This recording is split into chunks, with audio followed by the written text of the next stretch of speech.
the desires of the Miami relatives to visit with the child. These details released this afternoon. At the same time, just an hour ago, the U.S. government had to meet a deadline to present evidence as to why a guardian ad litem, in other words, an independent advocate for Elián, not be appointed. And at the same time, we're told Elián is expecting two visitors, a school teacher and a cousin from Cuba. Fleeting shot, apparently, of the little boy who remains at the center of an ongoing political, legal, and emotional tug-of-war. Reunited since Saturday morning with his father, stepmother, and stepbrother, Elián's new temporary home is a farmhouse, more than 1,000-acre countryside compound on Maryland's eastern shore.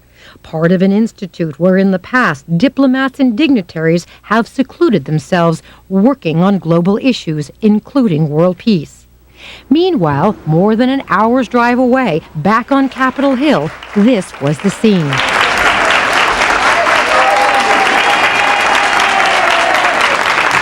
It's been many days since Elián González and his family have heard the sound of applause.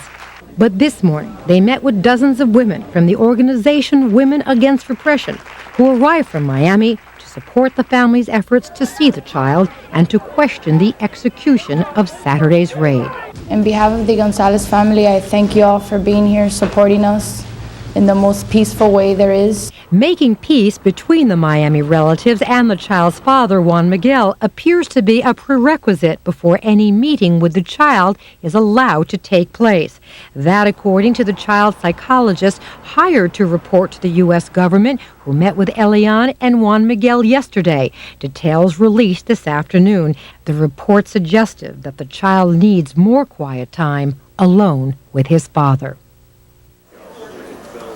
Now, as you'll recall, 2 nights ago I reported to you that there were some serious concerns of the Miami family that Greg Craig, the lawyer for Juan Miguel, would shortly be filing some type of motion that would essentially make moot the child's request for an asylum petition. At that time, 2 evenings ago, we checked, CBS News checked with the attorney, and at the time he denied any such motion was underway. I have just been informed that reportedly, indeed, papers to that effect have been filed.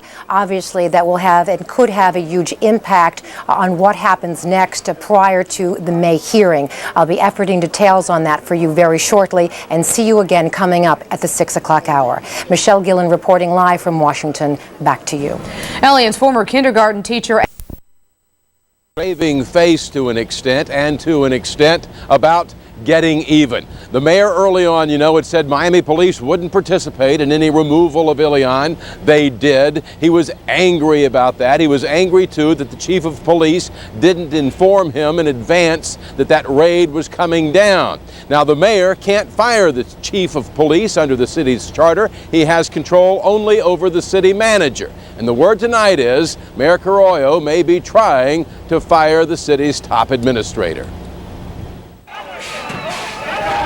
The smell of tear gas and pepper spray still hung heavy in the air Saturday following the military-style raid to retrieve Elián, when an outraged Mayor Joe Carollo lashed out for having been left in the dark.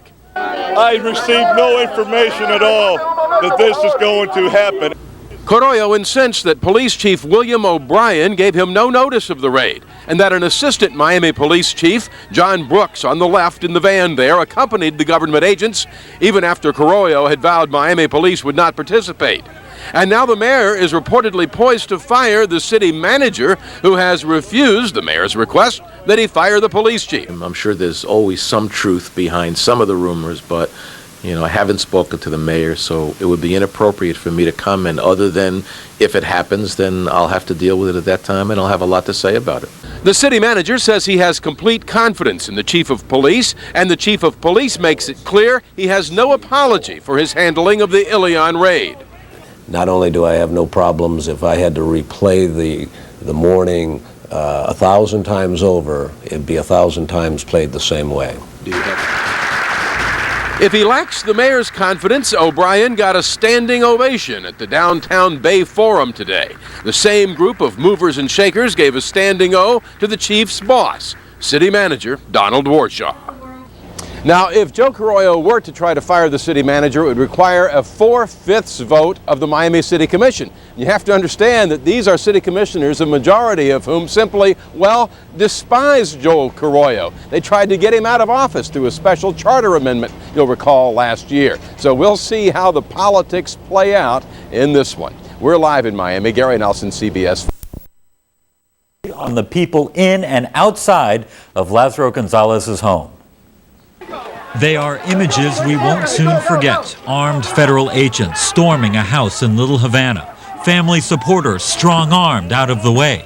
As horrified as these people appear to be, so were the federal agents who carried out the pre-dawn raid. You didn't have no rights to break inside my house when we didn't know who were these people. They hit me with a rifle here. I see you're bleeding on your ear. Yes, and obviously they entered the house and took the child by force, causing the trauma that they said that they wanted to prevent. But officers say they were jostled by the crowd, screamed at, and disobeyed.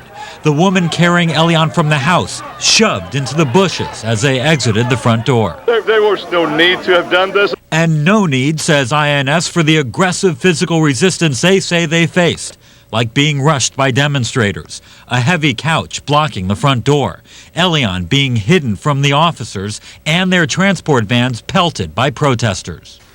They had a very, very difficult job to do with no easy choices.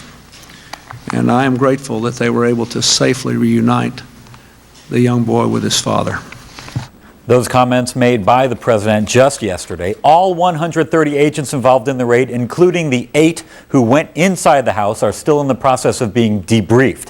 The INS will not say much else on the issue until everyone has been thoroughly interviewed. Evan Bacon, CBS 4 News. Well, there's yet a new controversy in the fight for Elián stemming from a clash on the streets. Prominent attorney Grizel Ibarra was videotaped being arrested by Miami. Reads, E.T. Elián, go home. And in her office in Washington, D.C., the Attorney General has received a lot of flowers, more than 50 floral arrangements from supporters. Thousands of people are also phoning in their support for the way she handled the fight for Elián. Our CBS 4 team coverage on the fight for Elián continues at 5:30. Mothers Against Repression holds a prayer vigil in the nation's capital. We'll have a live report also from outside the Maryland compound where Elián is now staying. Then at 6 o'clock, South Florida leaders come up with a plan to heal the community divided by the fight for Elián.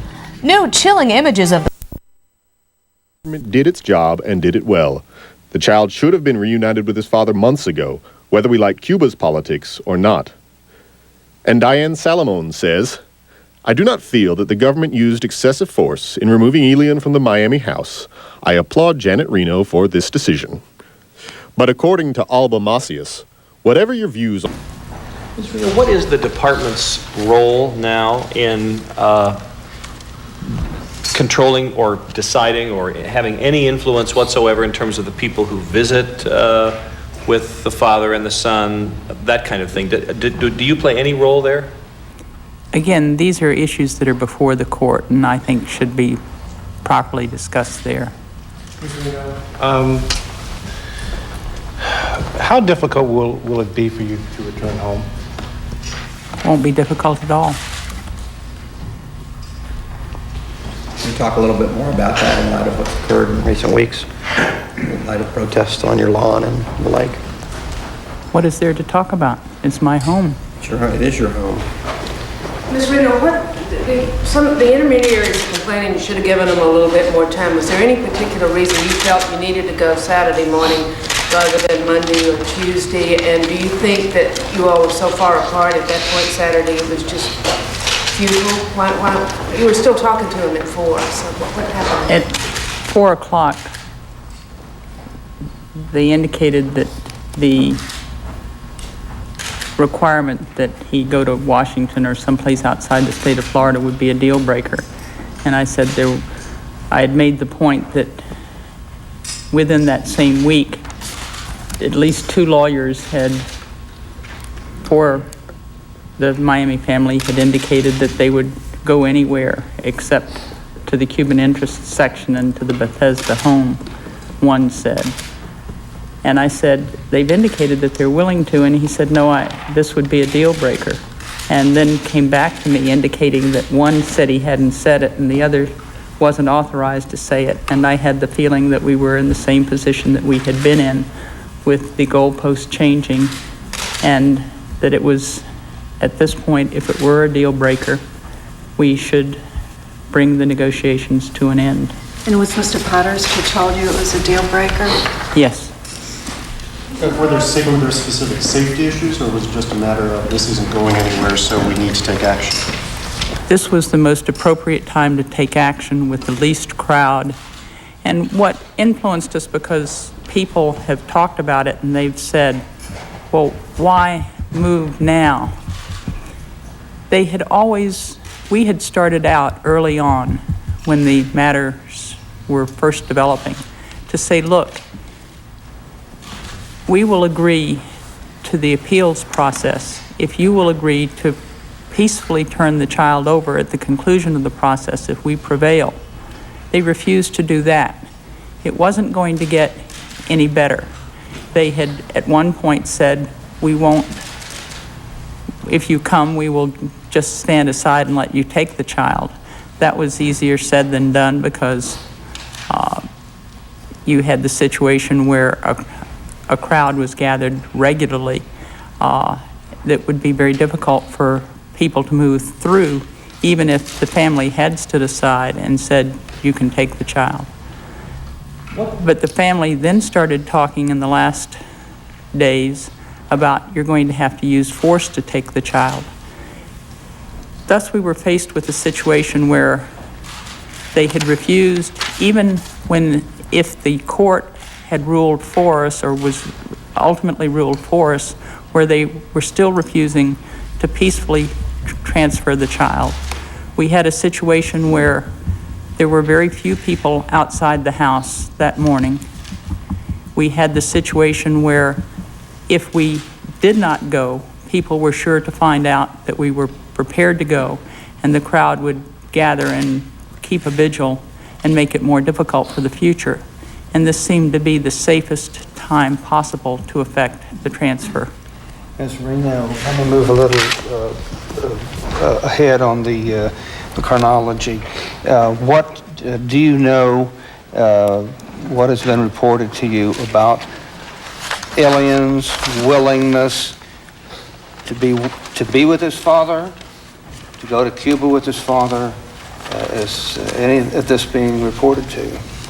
I think it's important, again, that any of these matters be set forth in pleadings before the court. These are matters that are before the court now, and I think that's where appropriate statements should be made. Ms. Reno, has Juan Miguel contacted you since the raid? Thank you. No. Zero, on the possibility of being weapons in the house. Fidel Castro, in the speech last Saturday, said that he informed the U.S. government that Lázaro González had a pistol. Did you use this information as part of your intelligence? I'm sorry, I did not Fidel Castro, in a speech last Saturday, said that the Cuban government informed the U.S. government that Lázaro González had a pistol on his back. I'm asking whether this information was considered acceptable, was part of your intelligence. I know nothing about such information. Consider the information from Fidel Castro as an intelligence that you could use. I don't know anything about such information. Back on the question of the family's initial statement to the Justice Department that they would offer no resistance if you came, what actually happened when the INS agents came to the door? Was there resistance? As I understand it, people tried to throw ropes around the agents as they went into the house and obstruct their entry into the house. A couch was pushed up against the door to limit entry into the house. Is that why they used the battering? That's correct. That's as I understand it. And do you know anything about reports that Betty Mills, the female INS agent who actually picked Elián up, was at one point pushed down? There was at first a report that she was pushed down as she was entering the house. That, I am told, was not true. She was grabbed as she was carrying Elián out of the house. She, I'm told, almost went down, but was grabbed and was also able to pull herself up, but was grabbed by the agent who appears in the picture behind her, and they then proceeded to the van. What else occurred inside? Wait. Can you verify that the agent who's in that picture had the safety on his weapon? I am told that he did. Should that situation have been avoided of the armed agent confronting Elián in the closet? Do you think that there was a way to avoid that, and should it have been avoided? Of the armed agent confronting Elián in the closet? The photo that now everyone has seen around the world. Was there a possibility to avoid that situation? To avoid the situation of the photo? Of that scene, of that moment. Was there another way of handling that? We looked at everything that we could do to make sure that it was done safely and yet with the least impact on Elián. Clearly, the agents had to be enforced. Elián was being held by this person, and there had to be a show of force, not a use of force, to show that we were in control. I think that was done carefully and thoughtfully based on the information that has been provided to me to date. With respect to the camera, I was told that cameras were in the house, that probably much of this would be filmed. We knew that there would be pictures that would graphically display what was happening, and we went ahead with it, again based on how, when, and where we could safely effect the transfer of the child. Ms. Reno, the family has complained that the agents went in cursing and yelling, using rough language towards the family. Have you received any report about that? I'm told that they did not. Was the bedroom door locked in the room where Elián was being held in the closet? I don't know. The American people, by a margin of practically 2-1, have come out in support of the reuniting of Elián with his father, the action that you took last week. Why do you believe the American people have supported you so strongly in this action, and how does that make you feel after what's been a long and difficult decision-making and negotiating process? I don't think the American people are supporting me per se. I think they're supporting an effort that was patient, that tried in every way, everyone involved knew how to effect a voluntary transfer, a peaceful transfer. And then I think the American people felt that the law should be upheld in the safest way possible. They don't like the picture any more than I do. They don't like the thought of having to take a little boy to his father in this fashion any more than I do. But it was, I think one of the things is that they had a chance to see it and to understand that in a law enforcement situation like that, it may not be the prettiest thing in the world, but it is effective, and it proves to be effective here. And I think the reason they are supporting the actions of an awful lot of people is that they have watched a father and a son come together again. Ms. Reno, there have been reports that the Miami relatives didn't believe your deadline because you'd let previous deadlines pass. Do you think that was the case? Based on all the information that we had, they thought that they could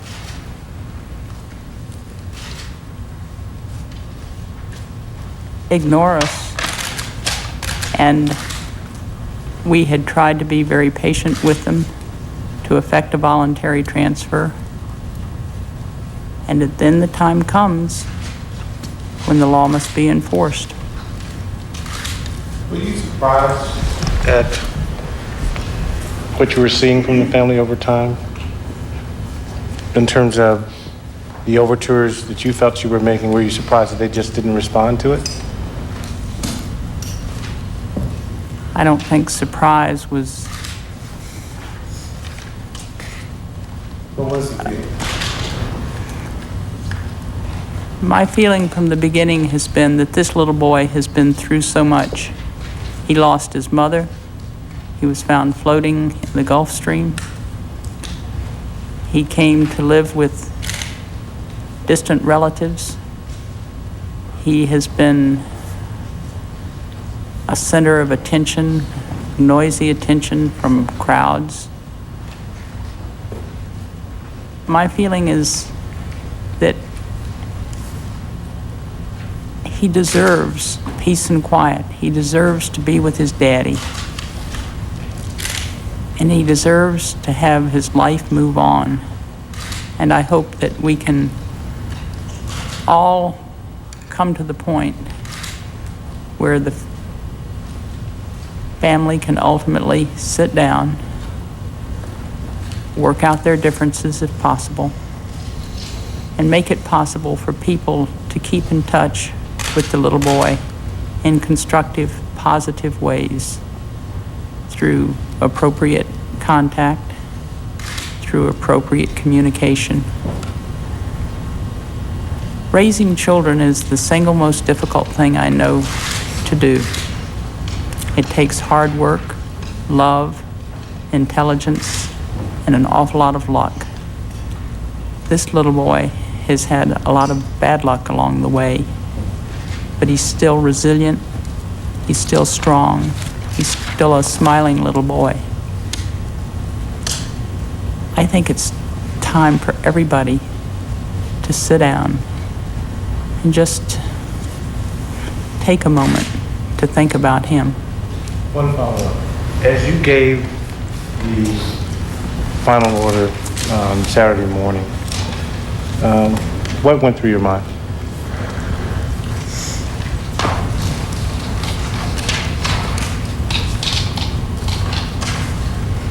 How he would feel suddenly being put in the arms of a stranger. What would he think? How frightened would he be?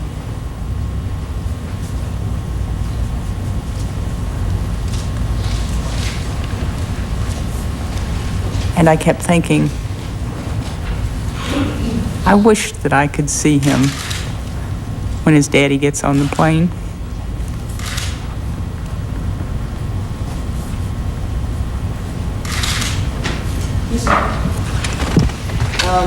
Elián González has said that she would like to have a meeting with you. Has anyone in the past week contacted, anyone from the family or the representatives contacted you or your office to have such a meeting, and would you entertain such an idea? Not to my knowledge. You're the second person that has raised it, and I checked the last time it was raised, and nobody has contacted the office. Ms. Reno, given how unusual this whole episode obviously has been, do you anticipate that there'll be some sort of in-house review once the whole legal process is done into the immigration policies, INS handling, negotiating strategy, the rate itself, et cetera? Or will you leave that to Congress if they decide to hold hearings? We do an after action in situations such as this, and we always, in any circumstance, try to learn what can be done for the future. Mr. Craig said in his motion filed with the court yesterday that the interests of the Justice Department do not necessarily intersect with the interests of the boy's father, and that's the reason that the father is entering litigation. As the litigation continues, do you expect your lawyers to work with the lawyers for the father? Do you think that his statement is correct, that there is not an intersection of interests? There are clearly different interests involved. And are your lawyers going to work with his lawyers? It will Can you depend. elaborate on what those different interests are? I think it's better that the matter be litigated through pleadings filed with the court. Do you think you talked too long? Do you think you should have moved 2 weeks or 3 weeks before you did? Or do you feel that you had to let this time run to satisfy your own desires for fairness? It turned out just fine. And I think one never knows what the appropriate timing is. Some people say it wasn't 2 or 3 weeks, you should have moved much earlier. In this situation, people have had the opportunity to appeal, to seek their day in court, in family court, and the family court in Florida said this matter is something that should be handled under federal law. We can look back on it and say that the processes of the rule of law have been given an opportunity to work.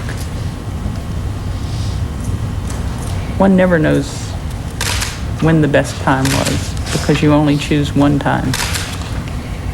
Ms. Reno, were you saying back several questions ago that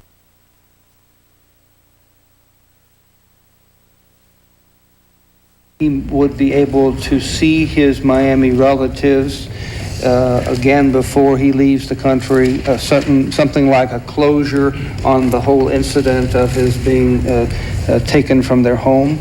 I don't think it is a closure. Okay, what is it? I think it will be up to experts to tell us what is the best thing to do. But I think it's important for everybody involved to take some quiet time for us all and to put the little boy first. And as time goes by, make arrangements. And I don't know how this will turn out, but try to make arrangements for the cousins to see each other, for visitation for the future. I can't imagine that Mary Salasis will be out of his life. I mean, you could look at them and see a connection. And as the experts and others work with the family, my hope is that the pieces of Elián's life can come together in a way that will be most positive for him, most enduring, and so that he will look back on this time with as little pain as possible. Will you or Justice intercede for the Miami family, the cousins, and at all to have availability to visit Elián? I think we need to talk with the experts about how we best handle a transition. Mr. Reno, can you tell us anything more about what you were doing at the moment that this raid came down? I mean, for example, Mr. Pothurst said that he was on the phone with you. Who were you talking to? How were you getting your information? And did you watch any of it on television? Mr. Pothurst and I had talked. He asked if he could put me on hold at about 5 minutes past 5. And my recollection is, minutes more or less, that I was on hold till about 5:15 when he came back on the phone. Almost immediately thereafter, the INS agents entered. How did you first learn that Elián had been safely removed from the house, and what were you thinking of? How did you feel at that moment? Doris Meisner told me, and I was greatly relieved. Mr. Reno, speaking of Elián's future, if he winds up back in Cuba, will he have as many opportunities as a 6-year-old who grows up in the United States? I don't know. I don't know what the future holds for Cuba. Mr. Reno, has this episode in any way changed your relationship with your Cuban counterparts or given you an understanding of how they work? My Cuban counterparts? Well, Cuban government officials who've been also involved, obviously, in trying to get the little boy back to his father. I don't have a relationship really with my Cuban counterparts. Mr. Reno, just for a moment on Microsoft. I realize the department will be speaking in court about what the right next step is, but I have a question about the process. Department officials were discussing their proposed recommendation for a sanction with the Treasury and White House this week, and also soliciting the views of people throughout the industry. What's the reason to do that? This is a complex extremely significant case, and we gave an informational briefing to the White House. In terms of putting together pleadings to be filed with the court, I think it's more appropriate that we just speak to the court on that. But can you say why the White House was briefed? Because I think it is a significant and important case. Ms. Reno, the investigators interviewed President Clinton and Vice President Gore last week. Can you say whether they're still under investigation over campaign finance? I cannot comment in any way.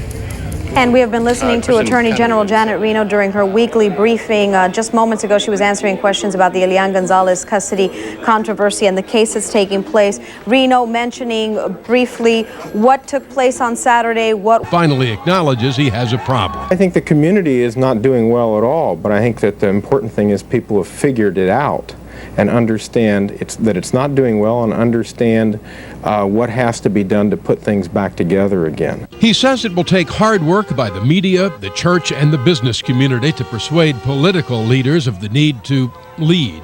On the CBS 4 broadcast for Sunday morning, a key business leader agreed. We got to get the skunk on the table. We got to start talking very sincerely and very honestly, or this community is not going to come together. The rest of the country's perception is going to be accurate. Saturday, the rest of the country saw lots of flags, Cuban and American, waved, and heard a lot of us and them and we and they. Heard the division here. We're here to support our American country and the flag of the United States. Either love the country or leave it. If some language was hurtful, some symbols were too. The stars and bars appearing amid the stars and stripes. I think in many ways what you saw yesterday was the maximum expression of concern, and I think we're turning the corner. History would suggest we can turn the corner. 25 years ago today, the war in Vietnam ended. It was an era among the most divisive, most destructive in our nation's history. The country managed to survive that. The law! Perhaps Miami will manage to survive this. But first, we'll need to survive the coming week. The city manager, the one the mayor fired, is expected to name a new police chief this week, the one who quit, angry with the mayor. The mayor is not expected to be happy. The city commission this week may vote whether to override the mayor's firing of the city manager. Whatever they decide, many people are not expected to be happy. At Miami City Hall, Gary Nelson, CBS 4 News Tonight. Did federal officials use excessive force in the raid to take Elián? Congressional GOP leaders appear to be backing off their call for hearings into the seizure. Judiciary Committee Chairman Orrin Hatch says he wants to see Justice Department documents about the operation before deciding if the hearings are warranted. But Senator Bob Graham of Florida says hearings should be held. They need to be bipartisan. This is not an issue which is exclusively a Republican or a Democratic issue. At a meeting called earlier this week by Senator Lott, there were about as many Democrats raising questions about what had happened as there were Republicans. And second, it needs to Graham also says the hearings need to look at not just the Elián case, but how INS treats thousands of unaccompanied children who come to the United States each year. Of course, you can count on CBS 4 News to bring you continuing coverage in the fight for Elián. As soon as there are any new developments, we will bring it to you. More anger, more protests in front of the INS building today, this time from members of the Peruvian and Colombian communities. Hundreds rallied today in support of the Andean Adjustment Act. The bill would grant residency to more than 85,000 people who'd entered the country before December 1st of 1995. That bill right now is under discussion. Well, 2 people are hospitalized tonight after their water bike slams into a dock. It happened this afternoon in North Miami. Years. Yeah, I got all this money and success, but I want to give something back, Hal. All of us who were involved with John were involved with John in such long times. As I said, he was more like my brother, you know, the brother I never had and always wanted.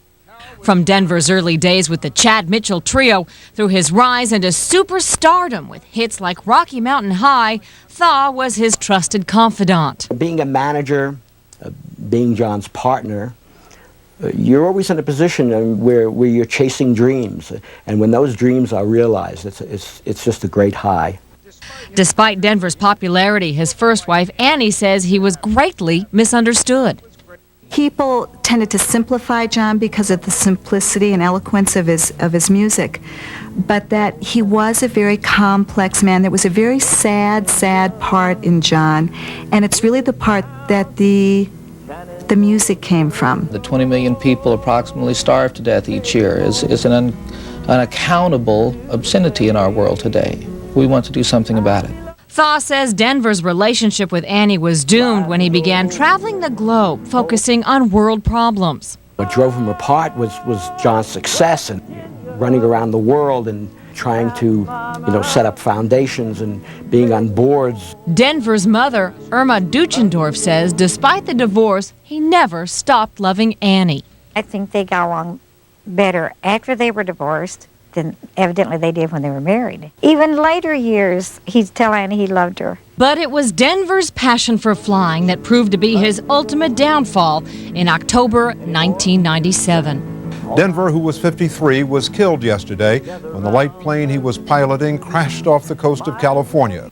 I lost one of my best friends and my son. John wasn't afraid to die. He talked a lot about death. He wasn't afraid, and he really lived his life 100%. The saddest thing for me is that I'll never be able to hear him sing live again. Take me home to the place I belong. Denver's career spanned more than 2 decades. His popularity earned him 8 platinum and 14 gold albums and several awards, including a Grammy. He continues to be one of the top 5 recording artists in the sales history of the music industry. Jennifer Gould, CBS 4 News Tonight. Your body's warning signs of a possible stroke, but thousands of elderly patients ignore them. Details on this silent and deadly phenomenon. And if you've dreamed of being on TV making millions in just minutes, now's your chance. We've got the secrets to getting on a game show. A full hour of Today in Florida begins right now. Live from the news station. This is Today in Florida. Good morning, everyone. I'm John Turchin. And I'm Beatrice Canals. Thank you for joining us on this Monday morning. We've got a lot of news headed your way, but first, let's check on the weather. All right, let's turn things over to Amy Murphy. And how are we looking? Things look pretty nice. If you like the weekend weather, we are going to cool it down a few degrees, but we're still going to have plenty of sunshine across the area. High pressure remains in place. That will continue to bring us fair skies across South Florida. That will be moving out of here, though, and as it does Tuesday into Wednesday, we'll have better chances for some rain. We're watching this storm system off to our west. It is producing heavy amounts of rain, severe weather from Texas into Oklahoma and Missouri, and even on up through the Great Lakes region. So if you're headed in that direction today, watch out for some stormy weather. We'll be talking about that throughout the morning. Let's go back and show you what it looks like right now, though. Outside the Channel 7 studios, we have had sunshine throughout the morning. You can see just how choppy it is out there on Biscayne Bay. The marine forecast coming up for you in just a moment. Eventually today, mostly sunny skies in the forecast. Right now, partly cloudy and 70 degrees in Miami. If you're getting dressed, plan for a high today of 81 degrees. Out on the water, a small craft advisory in effect for the Gulf Stream. I'll be back in just a bit. I'll have your complete forecast for you then.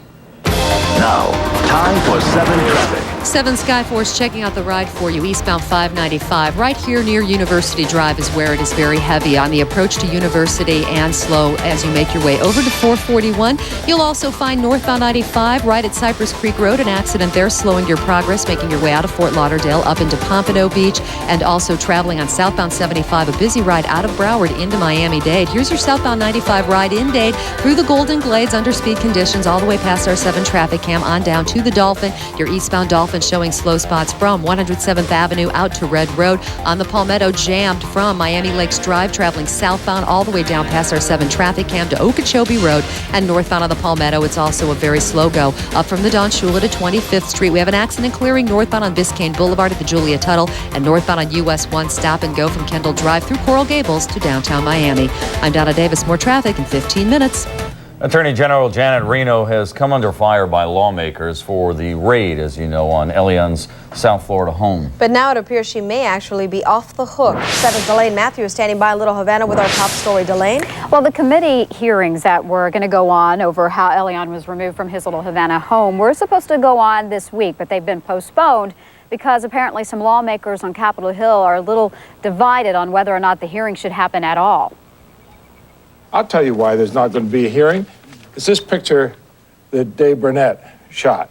I mean, when people look at that and they say, what are we talking about? This little boy should be back with his father.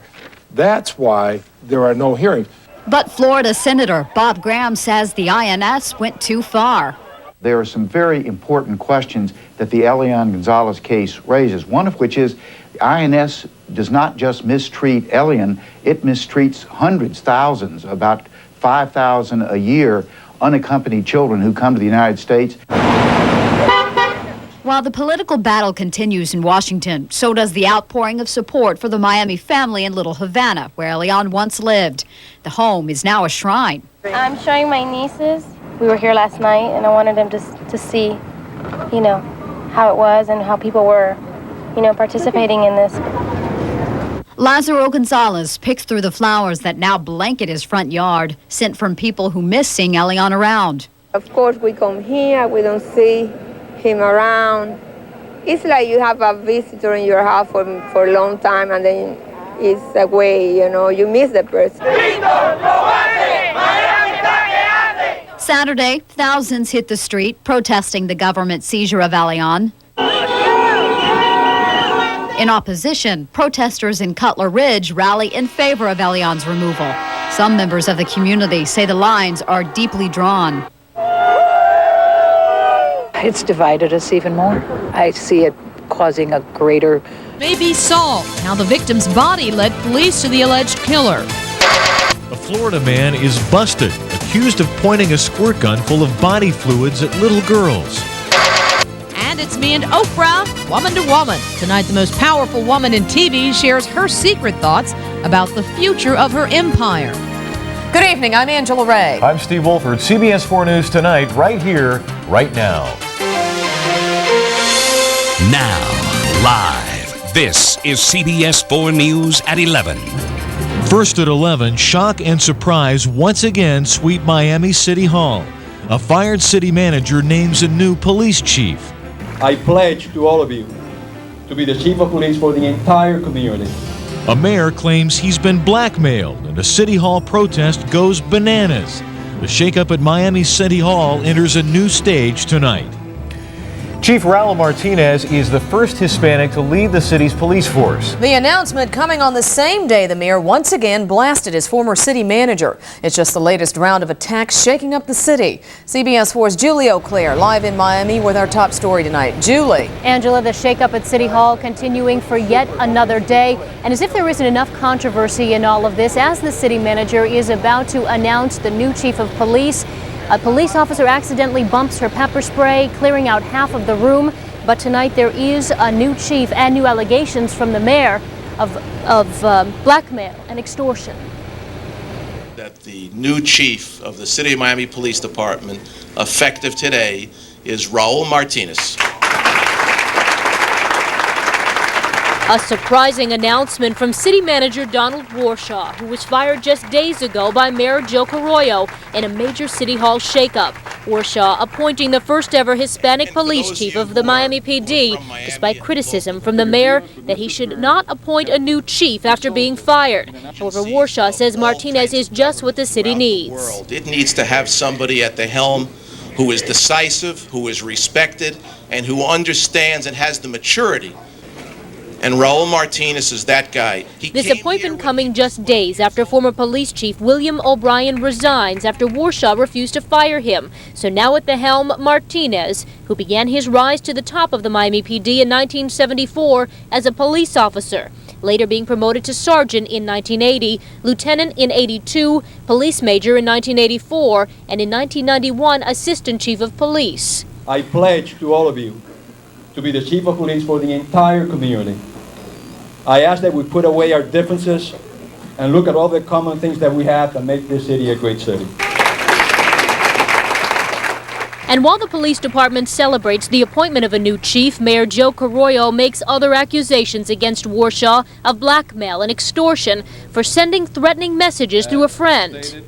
That if I would fire him, that he was going to take me out, that he was going to bring criminal charges against me, that I was going to lose my city pension. I'm not a blackmailer, I'm not an extortionist, and I'm really not sure where the mayor was going with that. Mayor Carroyo is also appointing a panel to investigate misuse of city funds and says Warshaw will be subpoenaed. Some who watched the mayor's news conference today say they're disgusted. Joni Chandler and others headed to the supermarket to buy bananas, then hurled them at City Hall. Is the Banana Republic. It is part of the United States of America, but it is the Banana Republic right now.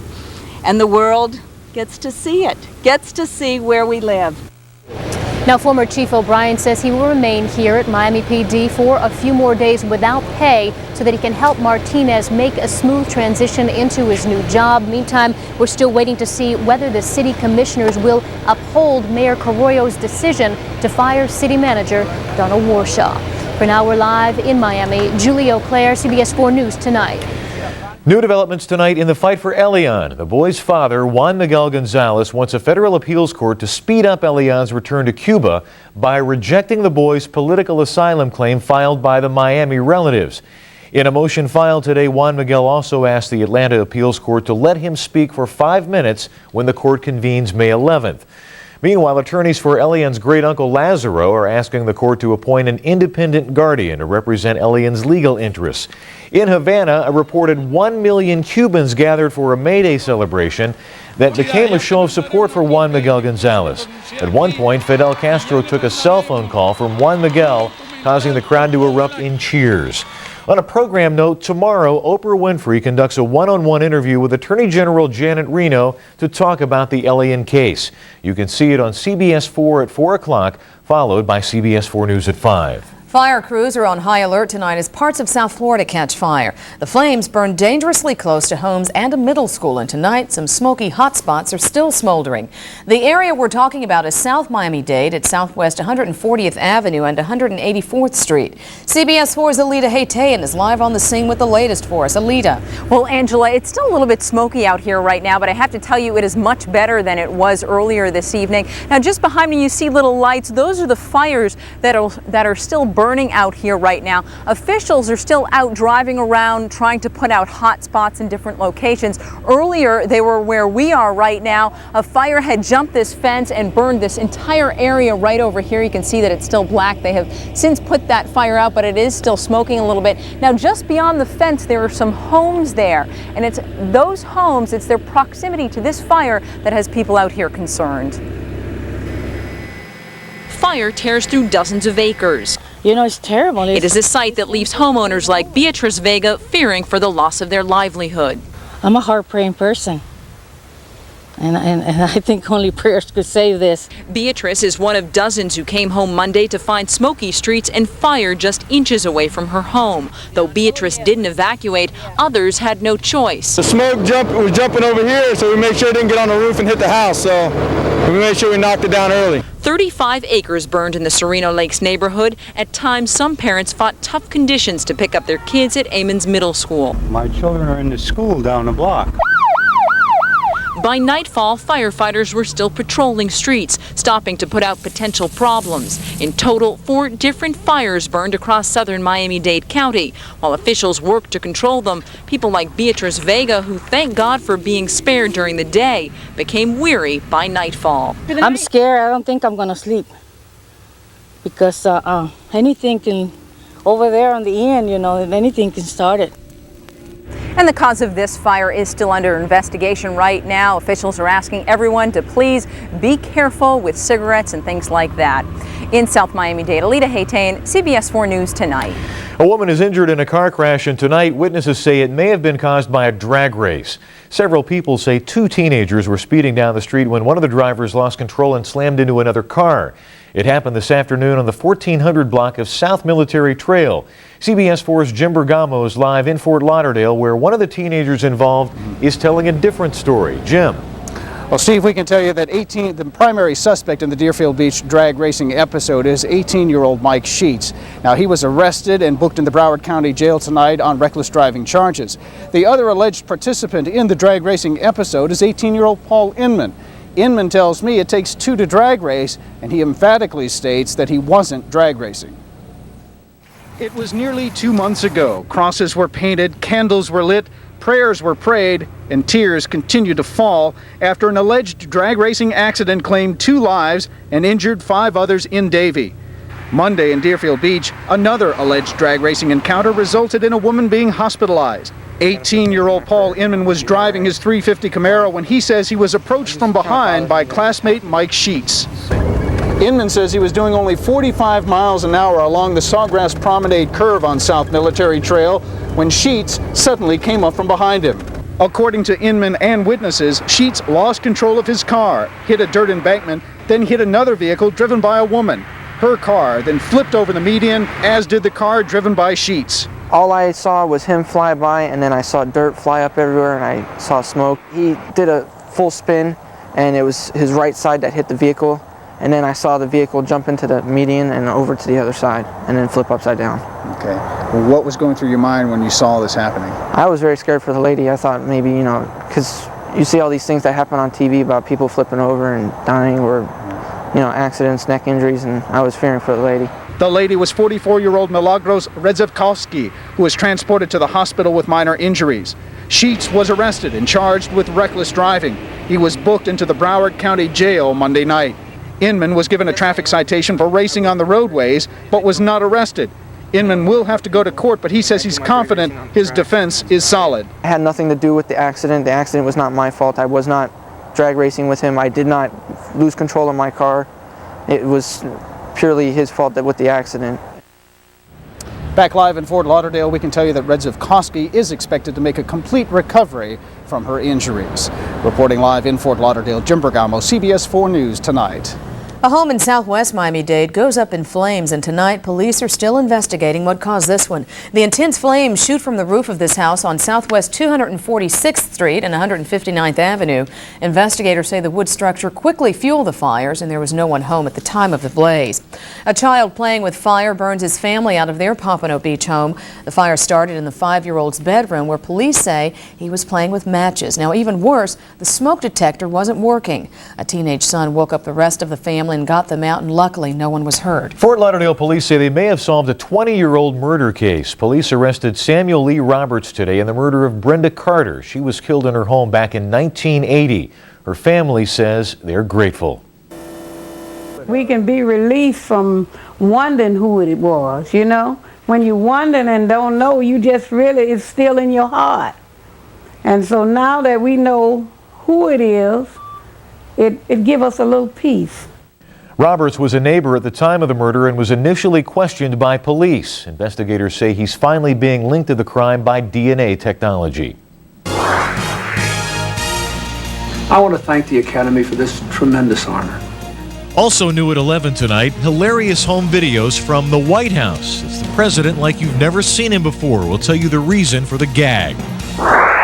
Plus, candid moments with Oprah. Tonight, some surprises in my exclusive interview.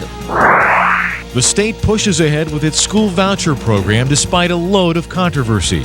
A string of tornadoes touching down in Texas will show you the damage. But first, a Florida man is accused of filling up a squirt gun with body fluids for a series of bizarre attacks against young girls. There is much more news to stay up for. CBS 4 News returns in 1 minute.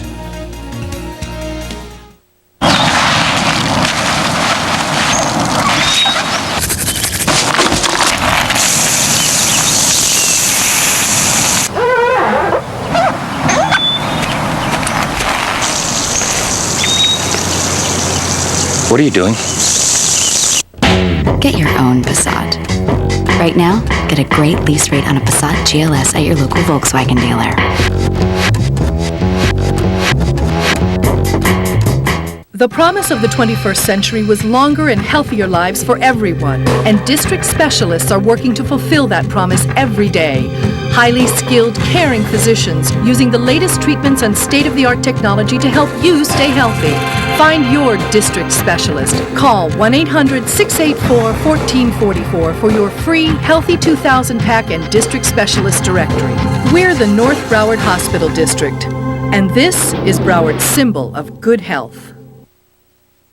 You're watching CBS 4 News at 11, South Florida's #1 late-night news.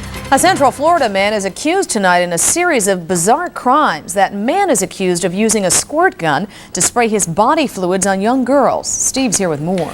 Angela, this one is almost unbelievable, but Orlando police say they have a 29-year-old man in custody charged with a disturbing crime. Orlando police say John Edward Nichols would fill up a squirt gun with semen and spray it into the faces of girls ranging in age from 8 to 13. Police say he would then take their pictures before fleeing the scene. Ironically, the suspect had his picture taken by a department store surveillance camera. He was later picked out of a lineup by one of his alleged victims. The photo lineup was taken to our witness, the adult witness, who positively identified the gentleman as the person that she saw on that date. Several squirt guns were found in the backyard of Nichols' next-door neighbor. He picked up several water guns, and I made him get rid of them, not thinking anything of it. Despite the charges, people who know Nichols say police have the wrong man. I couldn't believe it. He seems like a natural fella. He dates a young lady, nothing strange about that. Well, along with the surveillance tape, police hope to strengthen their case with DNA evidence. Strange. Thank you, Steve. Twisters touched down in Texas, ripping through a small town and destroying everything in its path. Most residents made it to shelters just in time last night before the tornadoes touched down. No one was seriously injured, but residents are now faced with cleaning up this mess. She's been on TV for years, but is she ready to leave for good? Well, coming up, see what Miss Oprah told me about her future on TV. Plus some home video from the White House. We'll tell you why it has the Washington press corps in stitches.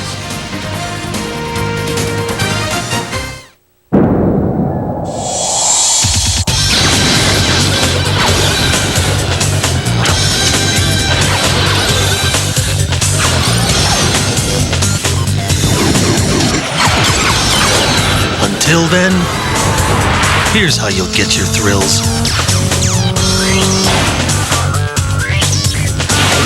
The Mercedes-Benz Coupes and Convertibles. They call me Mother Nature. I'm kind of like an adoption agency. I'm looking for good homes. You can start with a plain flat field. This has got potential. We can create a Garden of Eden right there. Ta-da!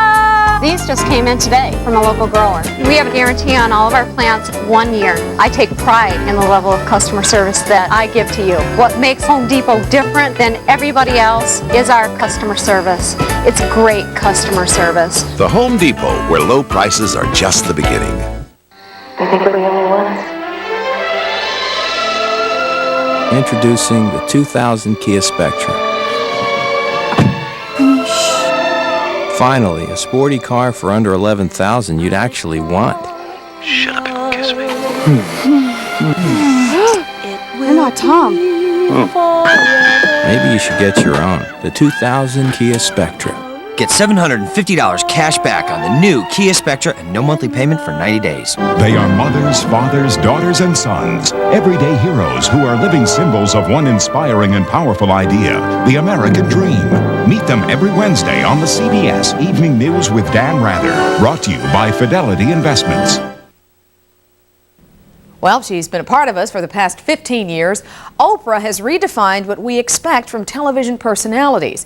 And tonight I sit down again with Miss Oprah and we have a very frank discussion about what she wants and what she doesn't want. Your contract up 2002? Yeah. You're not going away. You don't think so? Mm-mm. Why? I just don't know if I can imagine this thing we call television without you. 2000 what? 2002 comes around? Yeah. What will you do? What will I do? I mean, you got a lot of stuff. Don't get me wrong. You got online. But Angela, the question isn't, do I want to continue in television? The answer to that question is, I love television and television loves me. Mm-hmm. The answer is, do I have, because signing for another year means 200 more shows. Mm-hmm. Right now, I'm about at 100 for this year. Mm-hmm. So I got 100 more to go for this year. Then 2001, I got another 200 to go. Then another 2002, that's 200 more. So I got 500 right now. I'm sitting on 500. If I sign another contract, that means 700 more shows. The answer to that today would be no. I don't see 700. I don't see 500. Yeah. And if you do go away, Miss Angela, you still got to be on the big screen, or you got to be on the small screen somehow. I'm not as interested in the big screen as I was. I won't say that I have. But Oprah, is that just because of Beloved? That's a fluke. That's just one. Ralph and I loved it. I loved it. Thanks, Ralph. No, it's not just because of Beloved. It's because of what I wanted to say with Beloved. You know, for me, the only reason to do a film is because I have something to say. I'm not interested in just being in the movies because it takes a lot of time. And I really said just about everything I wanted to say with that movie. But when you say you said all you had to say in Beloved, maybe for you, you did, but maybe for the rest of us, we needed you to say it in a different format. So maybe you can try it in another format. I mean, y'all better call Vivica Fox or somebody, because I have said it the way I needed to say it. The role that I play every day on television as myself is so entrenched in the American culture, is so a part of people's, that unless it's a period piece, or even for myself, when I, put myself in the corset and I go back into time and I'm looking at non-modern surroundings, I can put myself in that period. Otherwise, I just feel like me, if I play a lawyer, it's just, okay, I've had this Chanel suit. I won't play a character in a movie where there are guns involved and people are shooting people. It's kind of hard to do any kind of modern day anything, drama, without guns. It's almost impossible. Somebody got to shoot somebody. Right. That's not what I want to say. But the one thing you are good at doing is changing our minds, making us see that we can be better than that. And perhaps you can also do it in this format. I'm challenging you, it seems. Yes, it does. And I'm not afraid to. Just a little bit, maybe. Wee doggy. Woo, honey. Yeah, I see. You won't give up either. No. It's true, but it's not something that I feel like I need to spend a lot of my energy doing. I mean, it would be fun. It'd be fun to be a bitch. Be fun to play one. Be fun to play one, because then you get to examine a part of yourself that you don't think exists, because that is not a natural form of my personality. I would like to stay in television in some form. If I can work with stations, if I can work with King World, if I can work and not have to have the same load that I've had in the past, if we can work that out, fine. But 5 days a week for however many more years, I don't see how that's possible, because you've kind of said it. I've said it, then I said it, then okay, next season, right. Saying it again. Got a new way to say it. Right. Remember your spirit. I love you, Miss I love you too. Love you too. Remember your spirit. Then next year we got Angel Network. Well, I think TV is a better place because of what this one woman has brought us all these years. I have to tell you, she is definitely pure of heart. She is simply a good person. And in the world we live in, I assure you a little goodness goes a long way. Thanks, Miss Oprah. And a lot of goodness goes farther. That's exactly right. Also tonight, we're seeing a side of the president that we haven't seen before. He's showing his flair for comedy. My, it's a videotaped spoof of the president's final days in office made for the White House Correspondents' Dinner Saturday night. In fact, the presidential funny business earned him a standing ovation. All right, Mr. P. You ready to start? Show me email. Okay, let's light this candle. I want to see eBay. Yeah. Just like that. You're riding the wave of the future, my man. Now, what do you feel like buying? I want to buy a smoked ham. Excellent choice. Right, you're there. You're almost there. How many are you going to buy? Wait a minute. What's the problem? Chicken? What does it cost? Name your own price, my man. Oh, well, we're stocking for winter. Let's do it. Yahtzee. All right, you did it, my man.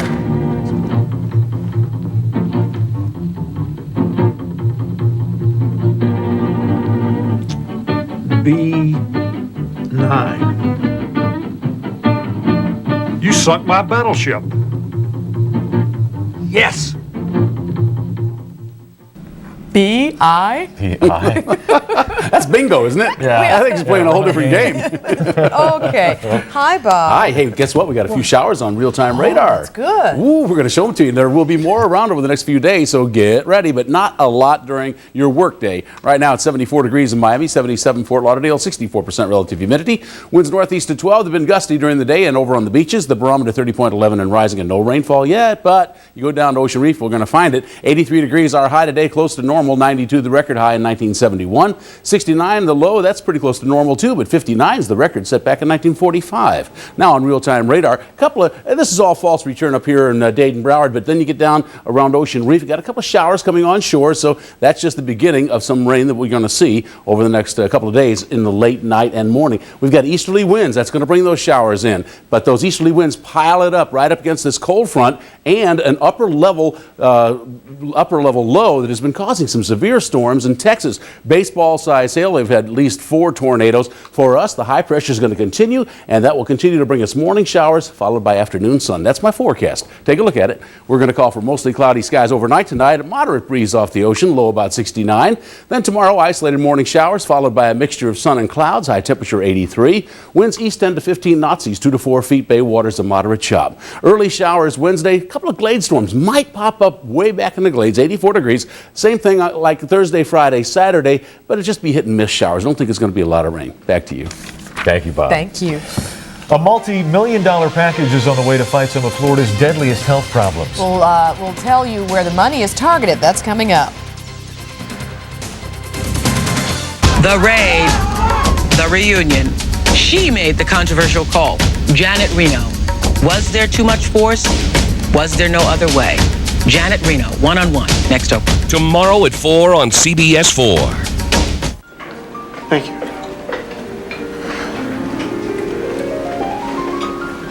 Should we call? She's fine. I want to call. Okay, let's call. Hello? Is she okay? Yeah. She's fine. And you fed her? I fed her. Did you read to her? Owner's manual? She likes that. Hey, opportunity's knocking. Open the door. It's your chance to make a better life, earn more money, get more respect. Miami-Dade Community College. It's affordable, it's convenient, and talk about opportunity. It's in your neighborhood. 6 campuses and even more centers throughout the county. Over 150 associate's degrees, more than 50 fast-track technical and vocational training programs. Miami-Dade Community College. Open the door to opportunity. Call 305-237-MDCC now. Come on over, baby. Whole lot of going on. Run on over, baby. Baby, you can't go wrong. Hey, baby. Whole lot of going on.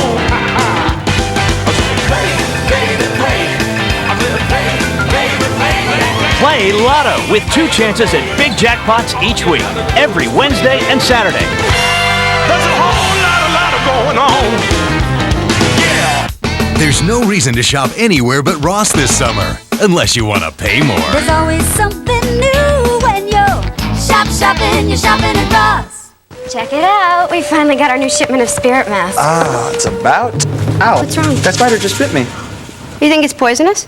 That little thing? Not a chance. I'm gonna check. You're wasting your time. We're waiting for the site to build. I'm fine.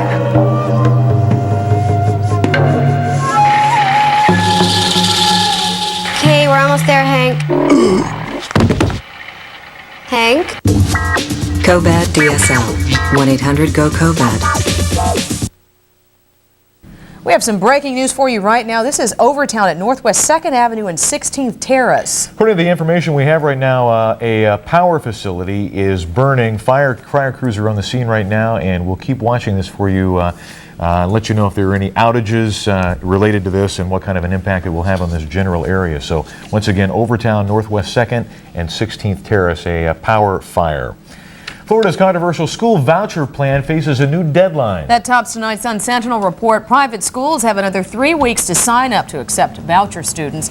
The state had to extend an earlier deadline, saying legal challenges to the plan have made many schools leery. The program allows students to leave failing public schools and use state money to pay for private school.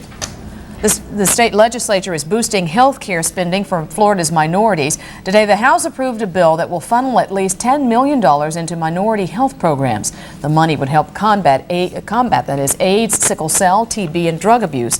The bill still needs final approval by the Senate. Jim Barry's here with sports and hoops. What did Marvin Gaye say? Let's get it on. That's not what he meant, but anyway.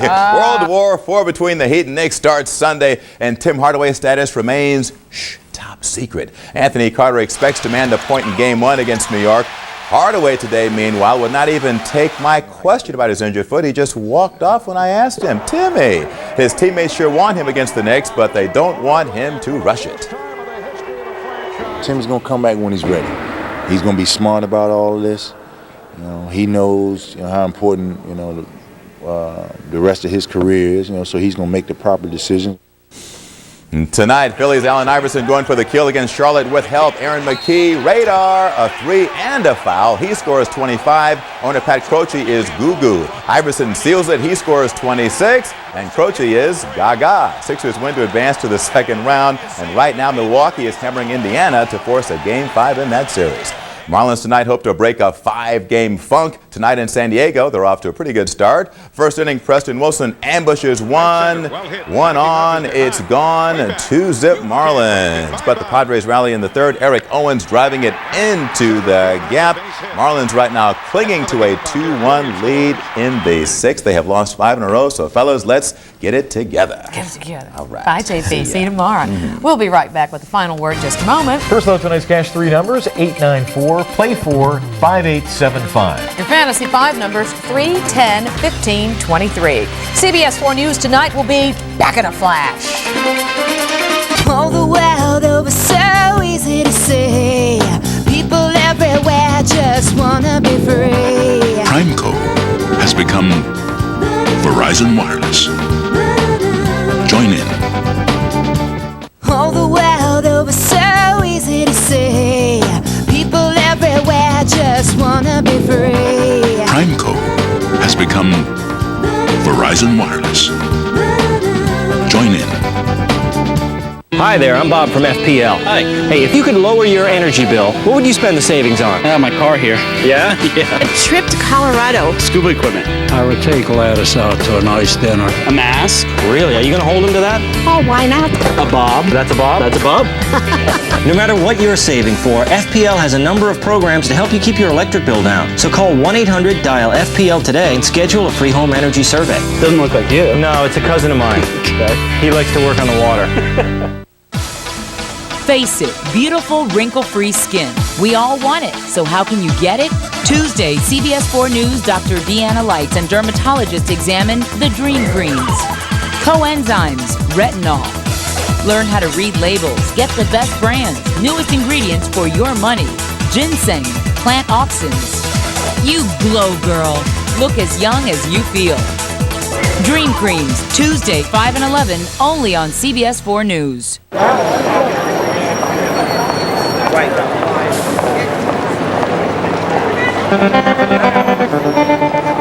We launched Verizon Wireless with one simple thought, that we could create a national wireless communications company that was better, with simple calling plans that are accessible to everyone.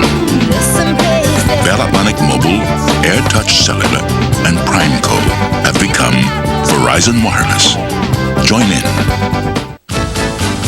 This is Gabby Gabriel for Cars R Us, Lejeune Auto Wholesale, and Westland Auto Sales. This is where Credit Now 2000, the program for first-time buyers with no credit or people who have had a bankruptcy, repo, charge-off of any credit problems, are guaranteed financing. You find beautiful low-mileage pre-owned cars, trucks and vans at low, low prices. We will beat anybody's car prices in the nation, and we will beat it to the max.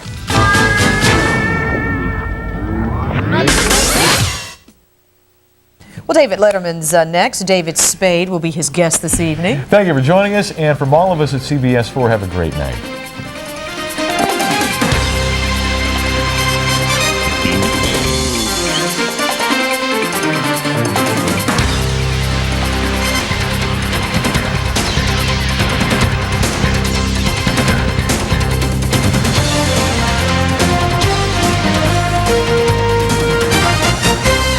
Neil Rogers. The Anglos are going to go in the streets and start protesting and blocking traffic. Only we're going to do it in somebody else's neighborhood. Neil Rogers, Dolphins, Marlins, Panthers, and now the Hurricanes. Exclusively on Sports Radio 560 WQAM. Closed captioning is sponsored in part by your South Florida Chrysler Plymouth Jeep dealer.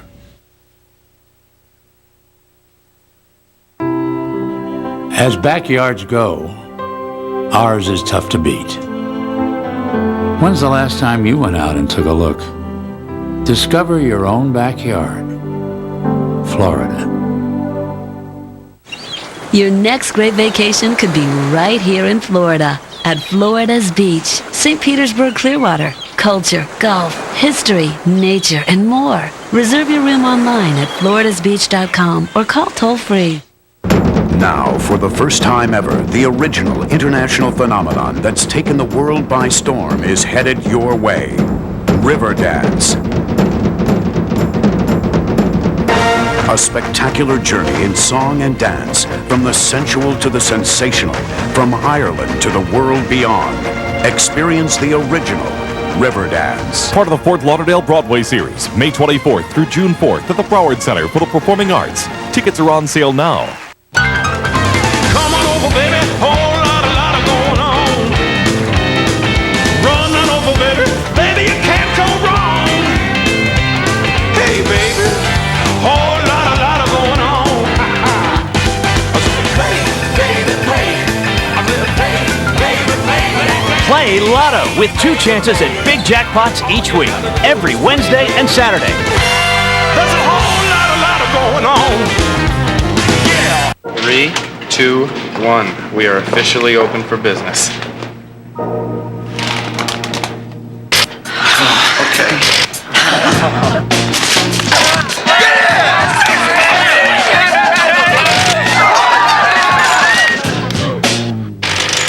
Facing a virtual reality?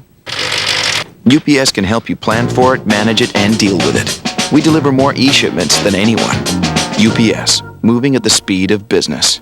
It's Neil Rogers. There you go, Neil. Yeah, get off the Is that better? speakerphone. This is a high-rated show here. We don't talk to people on speakerphones. Are you nuts? Neil Rogers, Dolphins, Marlins, Panthers, and now the Hurricanes. Exclusively on Sports Radio 560 WQAM. Join the superstars at the Academy of Country Music Awards, live CBS Wednesday.